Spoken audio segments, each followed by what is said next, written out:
मंथन के सभी दर्शकों को नमस्कार। मैं हूं शेखर त्रिपाठी और आज से हम शुभारंभ कर रहे हैं एक नई वेब सीरीज़ का, जिसका नाम है भविष्यमालिका पुराण। उड़िया साहित्य में भगवान श्री कृष्ण के पंचसखा द्वारा भविष्यमालिका पुराण की रचना की गई है, जिसमें भारत के भविष्य की झांकी प्रस्तुत की गई है। हम इससे पूर्व भी भविष्यमालिका पुराण के संदर्भ में आपको जानकारी प्रदान कर चुके हैं। अब आपको इस पुराण में भारत के भविष्य को लेकर क्या लिखा गया है, इसकी जानकारी निष्कर्ष स्वरूप प्रदान कर रहे हैं। तो लीजिए भगवान श्री जगन्नाथ जी का नाम और देखिए भारत का भविष्य।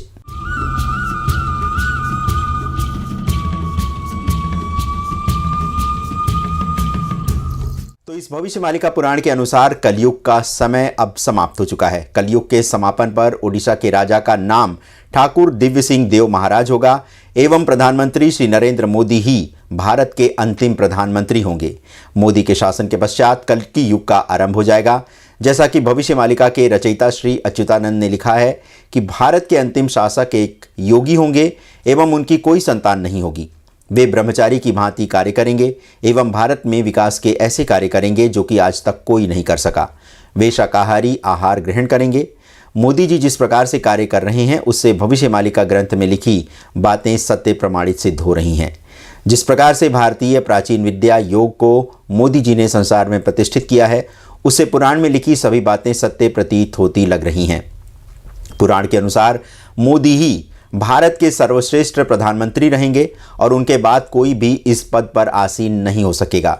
ये भी कहा जा रहा है कि मोदी के पीएम रहते हुए किसी भी दूसरे दल को सरकार बनाने का अवसर प्राप्त नहीं होगा। पुराण की ये भी मान्यता है कि मोदी शासन के युग के संपन्न होने के कुछ समय पश्चात भारत में सैनिक शासन का आरंभ हो जाएगा, क्योंकि उस समय देश में विश्व युद्ध के कारण आपातकाल जैसी स्थितियां उत्पन्न होंगी। इसी कारण सैनिकों के अधीन ही भारत की प्रजा की सुरक्षा की जा सकेगी। कहा यह भी जा रहा है कि तीसरे विश्व युद्ध के दौरान भारत निर्णायक स्थिति में होगा, क्योंकि कल्कि भगवान तीसरे विश्व युद्ध में सनातन धर्म का नेतृत्व करेंगे।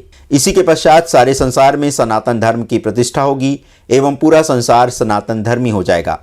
जैसा कि सृष्टि के आरंभ में भी सनातन धर्म था, किंतु संक्रमण काल में दूसरे धर्म अस्तित्व में आए, किंतु अंत में पुनः सनातन धर्म प्रतिष्ठित होगा। वैसे भी काल का पहिया गोल है, जहाँ से चले थे वहीं एक बार पुनः हम पहुँचने वाले हैं। तो भविष्यमालिका पुराण में जो लक्षण लिखे हैं, उसी के आधार पर वर्तमान में घटनाएं घट रही हैं। किंतु विपक्षी नेता यदि भारत के शासन का स्वप्न देख रहे हैं तो वे भूल जाएं, क्योंकि मोदी युग के पश्चात आने वाला है कल्कि युग। तो आज के धारावाहिक के इस भाग में आज बस इतना ही। अगले भाग में देखिएगा बहुत ही रोचक जानकारी। तब तक के लिए हमें अनुमति प्रदान करें। यदि आपको भविष्यमालिका पुराण के संदर्भ में कोई जानकारी हमसे साझा करनी है तो उसके लिए आप हमारे व्हाट्सएप नंबर 7905414965 पर कर सकते हैं। इसके अतिरिक्त यदि आप हमें विस्तार से लिखना चाहते हैं तो उसके लिए आप हमें हमारे ईमेल आईडी akhandmanthan@gmail.com पर हमसे संपर्क करें। धन्यवाद दर्शकों, अपना बहुमूल्य समय हमें प्रदान करने के लिए। बने रहें हमारे साथ और आगे के भाग्य में देखिएगा इससे भी अधिक रोचक जानकारी भारत के भविष्य को लेकर। धन्यवाद, नमस्कार।